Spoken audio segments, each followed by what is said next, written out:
भाई और बहनों, दूसरी बात परमात्मा ने एक सत्संग में क्या बताई कि जब भगत समझदार हो जाता ना, जब भगत को ज्ञान हो जाए तो भगत ने माला से मंत्र नहीं करना। हमने माला से मंत्र नहीं करना।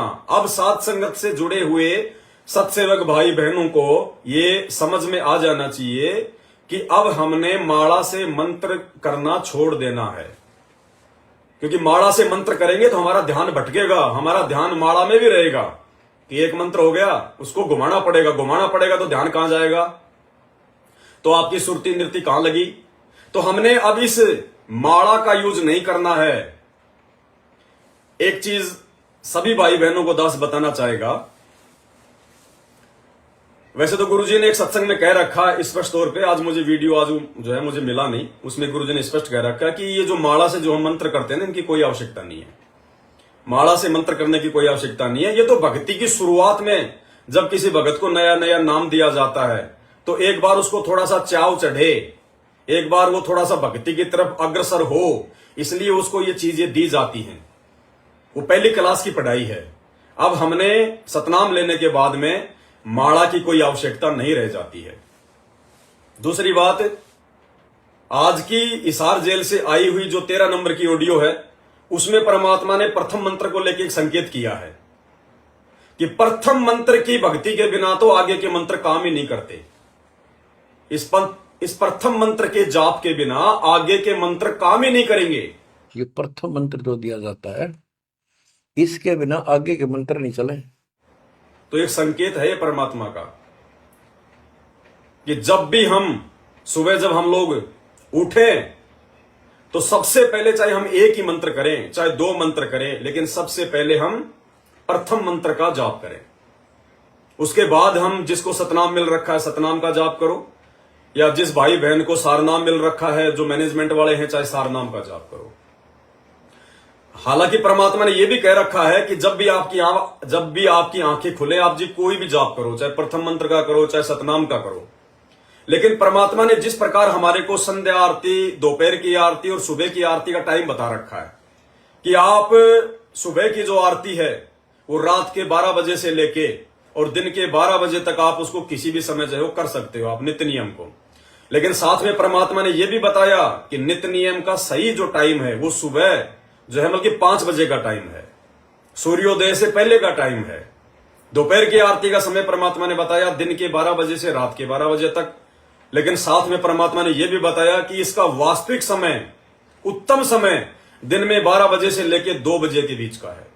संध्या आरती का परमात्मा ने बताया कि सूर्य अस्त होने से लेकर और रात के 12 बजे तक कभी भी आप संध्या आरती कर सकते हैं। लेकिन साथ में परमात्मा ने यह भी लिखा हुआ है उसी भक्ति बोध में कि इसका वास्तविक समय जैसे सूर्य छिप जाए उसी समय आपने संध्या आरती करनी है। तो बहुत सारी जगह परमात्मा ने यह भी कह रखा कि रात को जब भी आप सो के उठो, जो भी मंत्र आ जाए जुबान पे उसी मंत्र का जाप करने लग जाओ, चाहे प्रथम नाम हो चाहे सतनाम हो चाहे सारनाम हो। लेकिन इसका भी एक नियम, एक विधि है जो आज परमात्मा ने 13 नंबर की ऑडियो में संकेत कर दिया कि प्रथम नाम के बिना कोई मंत्र काम करता ही नहीं है। तो भाई और बहनों, दास की प्रार्थना है, मैं ज्ञान आधार से बोल रहा हूं, मेरा कोई आदेश नहीं है इसमें, आपकी मर्जी, आप करें या ना करें, लेकिन दास तो यही करेगा। आज के बाद में दास जब भी अपना मंत्र जाप करना शुरू जो है वो करेगा, कभी भी किसी भी समय, तो पहले मैं प्रथम नाम का 1 या 2 जाप करूंगा, उसके बाद में मैं मेरे सतनाम का जाप करूंगा। सुबह जब भी मेरी आंख खुलेगी पहले मैं प्रथम नाम का जाप करूंगा, चाहे 1 मंत्र करो, चाहे 5 करो, चाहे 20 करो, चाहे पूरी माला करो। आज के ऑडियो में गुरुजी ने स्पष्ट कहा है, क्योंकि भाई बहनों जो ये प्रथम जो मंत्र है ना, यही हमारी पूजा है। असल में भगत की पूजा ये प्रथम मंत्र है। प्रथम मंत्र में शुरू का मंत्र और लास्ट का मंत्र, बीच के 5 मंत्रों को छोड़ के लास्ट का और शुरू का जो मंत्र है, केवल यही मंत्र है जो परमात्मा के मंत्र हैं। बाकी तो बीच में वो तो काल के बच्चों के मंत्र हैं। और सतनाम का वो अक्षर पुरुष का और काल का मंत्र है, वो भगवान की पूजा नहीं है। असल में पूजा इस प्रथम मंत्र के अंदर शुरू का मंत्र और लास्ट का मंत्र। जब हम अपने सतनाम के मंत्र की शुरुआत इस प्रथम नाम से करेंगे, यानी पहले सतनाम का जाप करने से पहले जब हम इस प्रथम नाम का 1, 2, 4 या 5 या 20 मंत्र जाप करेंगे, उसके बाद जब हम सतनाम का जाप करेंगे तो हमारा जो नाम है वो सही चलेगा। हमारे जो जो मंत्र हैं वो सही चलेंगे। ये आज की ऑडियो में परमात्मा ने स्पष्ट कर दिया है। अब बहुत सारे भगत भाई बहन हैं, क्योंकि वर्तमान का समय बिल्कुल ये काल प्रेरणा का समय है, दबाव सब पे बनाएगा, चाहे मैनेजमेंट वाले हों चाहे साथ संगति वाले हों। लेकिन दास का एक छोटा सा एक अनुभव है, और परमात्मा ने भी सत्संग में कह रखा है कि मन तो नहीं चाहेगा कि हम मंत्र करें, सही करें। जैसे ही हम मंत्र करने बैठेंगे, जैसे ही हम लोग मंत्र करने बैठेंगे, तो शुरुआत का जो 10 मिनट का टाइम होता है, 10 मिनट आप लोग मर जाओ, बिल्कुल जीवित मर जाओ, ये मुझे कुछ नहीं करना, 10 मिनट तक मैं मंत्र करूंगा। और वो जो 10 मिनट है, उन 10 मिनट में ये काल जो भी बकवाद करनी होगी ये कर लेगा। इससे फिर बाद में बकवाद नहीं करेगा बिल्कुल भी। ये शुरुआत में चाहे आप सतनाम का जाप करो, चाहे आप जी प्रथम मंत्र का जाप करो, 10 मिनट में काल पूरी बकवाद करेगा। जैसे आप अपना मंत्र कार्ड लेके बैठे या वैसे अपना मानसिक जाप करने के लिए बैठे, तो काल आपके सामने तरह तरह के विचार लेके आ जाएगा। अरे वहां जाना था, अरे वो भगत कह रहा था इतने बजे वहां आना है, अरे यार उसको फोन कर दूं नहीं तो लेट हो जाऊंगा, अरे वहां निकलना है, और कोई बात दिमाग में आ जाएगी, और कोई फालतू की ऑडियो वीडियो जो आपने कभी यूट्यूब फेसबुक पे देखे होंगे वो आपके दिमाग में आ जाएंगे, उबासी आने लग जाएगी, मुंह फटेगा बार बार, जम्भाई आएगी, या और कोई डिस्टर्ब कर देगा, कोई बच्चा डिस्टर्ब कर देगा, और कोई आ जाएगा कोई मिलने वाला। शुरुआत का जो 10 मिनट का समय है वो काल का समय है। तो भाई और बहनों, ज्ञान आधार से हमने ये करना है, 10 मिनट चाहे कुछ भी हो, क्योंकि वो जो 10 मिनट का समय है वो काल चाहेगा कि ये मंत्र कार्ड को छोड़ के, या जो मंत्र करने के लिए बैठा हुआ है ये उठ के चला जाए यहां से, एक बार इसको यहां से उठा दूं, इसको हटा दूं यहां से, इसका मन हटा दूं मैं। आप जी गुरुदेव भगवान का जयकारा लगा के मंत्र जाप करना शुरू किया करो। कोई भी मंत्र करें, सबसे पहले बंदी छोड़ सतगुरु रामपाल जी भगवान की जय, और हो सके तो मालिक को दंडोत प्रणाम करो, उनका जयकारा लगाओ एक। उसके बाद हम मंत्र जाप करने बैठेंगे तो काफी हद तक हमारे जो वो 10 मिनट हैं, बकवाद तो काल 100% करेगा, चाहे गुरुजी के लाख जयकारे लगा लो आप, लेकिन वो जयकारा लगाएंगे तो परमात्मा हमारे साथ में हो जाएगा, हिम्मत देगा परमात्मा। वो 10 मिनट यदि आप शांति से बैठ गए, जैसे भी मन भगाएगा, उठाएगा, अरे बहुत इमरजेंसी है, अरे बहुत वो है, कितनी भी इमरजेंसी क्यों ना हो, 10 मिनट हम मन मार के बैठ जाए कि कुछ नहीं। और 10 मिनट के बाद भाई बहनों आप देखना, 10 मिनट के बाद अगर आपको कोई उठाना भी चाहेगा तो भी आपकी इच्छा नहीं बनेगी, आप ये कहोगे यार डिस्टर्ब मत कर, मंत्र कर रहा हूं, मेरा ध्यान लग रहा है। 10 मिनट के बाद बिल्कुल उल्टा हो जाएगा। 10 मिनट के बाद आप ये सोचोगे कि मुझे कोई डिस्टर्ब ना कर दे, अब तो पूरी माला ही करूंगा, इतना आनंद आ रहा है। ये गारंटेड बात है। और परमात्मा ने भी आज की ऑडियो में भी देखो, परमात्मा ने एक संकेत किया है। दास 2 दिन पहले जब लाइव आया था तो एक विषय पे हमारी बात चली थी, और उस विषय पे ये बात चली थी कि बहुत सारे भगत भाई बहन कह रहे थे कि भैया हम गुरुदेव के चरणों की सेवा करते करते हम मंत्र जाप ये करें या ना करें।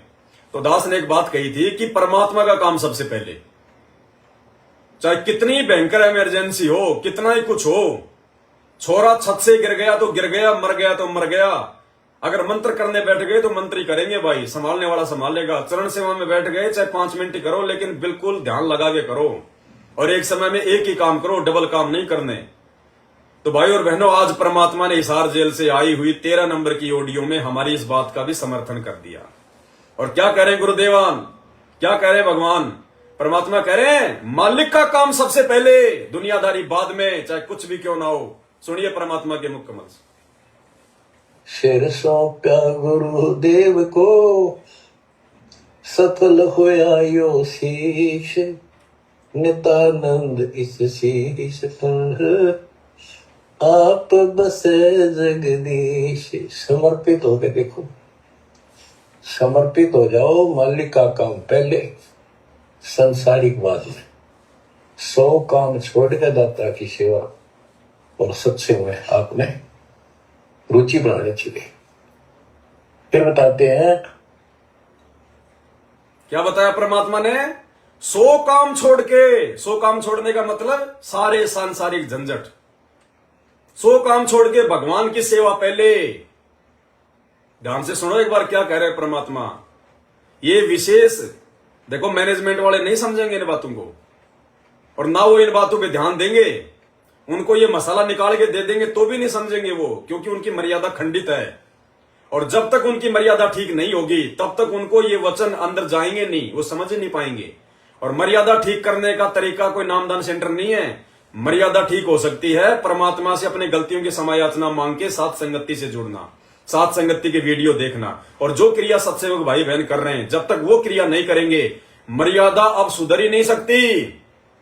ये इतने पंचर हो चुके हैं जैसे किसी टायर की ट्यूब में और शो पंचर हो जाए और फिर वो जाए किसी के पास में कि भाई साहब इसका पंचर निकाल दे, तो दुकानदार यही कहेगा भाई साहब इससे अच्छी तो तू नई ट्यूब डलवा ले। ये सक्सेस नहीं है, अब इसमें तो इतने पंचर हो गए, इससे अच्छा तो नया ट्यूब ले ले। तो भाई और बहनों 8-9 वर्षों से इन लोगों ने इतनी गंदगी फैला दी कि अब इन लोगों के टायर जो है ना, टायर के अंदर जो ट्यूब है वो फटने को हो रही है। इतने पंचर हो चुके हैं क्योंकि महीने में 4 बार नाम शुद्ध करवाते हैं ये लोग, महीने में 4 बार। और परमात्मा क्या कहते हैं, किसी के कोई बीमारी है उसका डॉक्टर ने ऑपरेशन कर दिया और यदि नियम में नहीं रहा, मर्यादा में नहीं रहा, वो परहेज में नहीं रहा, तो ऑपरेशन तो सक्सेस होगा नहीं, बिगड़ेगा। फिर वो दोबारा जाएगा डॉक्टर के पास में, मुश्किल से डॉक्टर दोबारा भी टाके वाके लगा के ठीक कर देगा, फिर भी मर्यादा नहीं निभाएगा। तो गुरुदेव कहते हैं एक जगह ऑपरेशन यदि हो गया तो उस जगह पे बार बार टाके नहीं लगते, वो ऑपरेशन बार बार फिर सफल नहीं होगा, फिर आपको मरना ही पड़ेगा, वो घाव नहीं भरेगा। तो पिछले 8 वर्षों से इन्होंने भी फर्जी नामदान केंद्रों पे जा जाके इतनी बार मर्यादा तोड़ तोड़ के इतनी बार नाम शुद्ध करवा लिए, गिनती नहीं है। तो नामदान सेंटर ने भी हाथ जोड़ लिए कि भाई भगत जी तेरा नाम शुद्ध करना मेरे बस की बात नहीं, और डीवीडी भी बेचारी फेल हो गई। तो अब परमात्मा ने स्पष्ट रूप से संकेत कर दिया कि इन आश्रमों पे, इन नामदान सेंटरों पे मेरा कोई आशीर्वाद नहीं है। और भाई अब यदि किसी ने अपना पंचर ठीक करवाना है, वास्तव में अगर किसी को सोधी आ जाए, बुद्धि आ जाए, तो भाई साथ संगति से जुड़ जाओ, साथ संगति की वीडियो देखो और उस अनुसार जो हम भाई बहन अपने परमात्मा को रिझाने के लिए जो क्रिया कर रहे हैं उसके अनुसार चलो। देखो हम सत्सेवकों का किसी से कोई मनमुटाव नहीं है, हम सब एक ही परमात्मा के बच्चे हैं। ये मैनेजमेंट वाले दास तो अपनी कह सकता है, लोगों को तो ये लग रहा होगा कि ये पवन दास, क्योंकि जो लोग साथ संगति के विचारों से रूबरू नहीं है, जो वीडियो नहीं देख पाए हैं, जो गुरुजी के ज्ञान आधार से नहीं चल रहे, उनको तो ये लग रहा होगा पवन दास हमेशा मैनेजमेंट के पीछे पड़ा रहता है। भाई और बहनों, ये पवन दास अपने गुरुदेव भगवान सतगुरु रामपाल जी के चरणों की सौगंध खा के कहता है, मैं केवल सत्य और असत्य तक सीमित हूं, मैं ज्ञान और अज्ञान की लड़ाई लड़ रहा हूं मेरे मालिक के ज्ञान आधार से। बाकी मुझे गुरुजी के बेटा बेटी, भाई बंधु, रिश्तेदार, जवाई, संगत, किसी से कोई नफरत नहीं है, कोई ईर्ष्या नहीं है, एक रत्ती भर भी। मैं तो उनको अपने सगे भाई बहनों से भी ज्यादा बढ़ के मानता हूं, क्योंकि वो मेरे गुरु भाई बहन है। भले वो मर्यादा तोड़ रहे हैं, भले राजनीतियां कर रहे हैं, अपने गुरुजी को रुला रहे हैं, लेकिन है तो हमारे सतलोक वाले भाई बहन। क्योंकि सतगुरु रामपाल जी भगवान से ये नाम दीक्षा किसी सामान्य व्यक्ति को नहीं मिल सकती, किसी सामान्य आत्मा को नहीं मिल सकती। मौका परमात्मा सबको देता, कौन रखता कौन गवाता, ये बाद की बात है। तो मैं तो अपने सगे भाई बहनों से ज्यादा गुरुजी के परिवार को मानता हूं, संगत वाले भाई बहनों को मानता हूं। लेकिन भैया जहां पे बात आएगी ज्ञान और अज्ञान की, उस समय ना वो मेरा भाई लगता, ना मेरी बहन लगती, ना मेरी बेटी लगती, ना मेरी मां लगती। उस समय जो फैसला मैं लूंगा अपने गुरुदेव के तत्व ज्ञान आधार से लूंगा, और खरी खरी कहूंगा, खोटी खोटी कहूंगा, चाहे कोई भुंडा कहे, चाहे कोई गुंडा कहे, चाहे कोई सही कहे, चाहे मुझे कोई रोंग कहे, उन बातों से मुझे कोई फर्क नहीं पड़ता कौन मुझे क्या कहेगा। मेरे गुरुजी की नजरों में मैं ठीक हूं तो ठीक हूं, दुनिया चाहे मुझे भांड कहे, चाहे बढ़वा कहे, चाहे गुंडा कहे, पवन दास को कोई फर्क नहीं पड़ता। ये ज्ञान और अज्ञान की लड़ाई है, धर्म और अधर्म की लड़ाई है, न्याय और अन्याय की लड़ाई है, और इस लड़ाई में हमने सत्य का साथ देना पड़ेगा। ये महायुग परिवर्तन का समय है, और जो व्यक्ति इस युग परिवर्तन में जो धर्म के पाले में खड़ा नहीं होगा, वो अपनी दुर्गति करवाएगा, आने वाले समय में दुर्गति।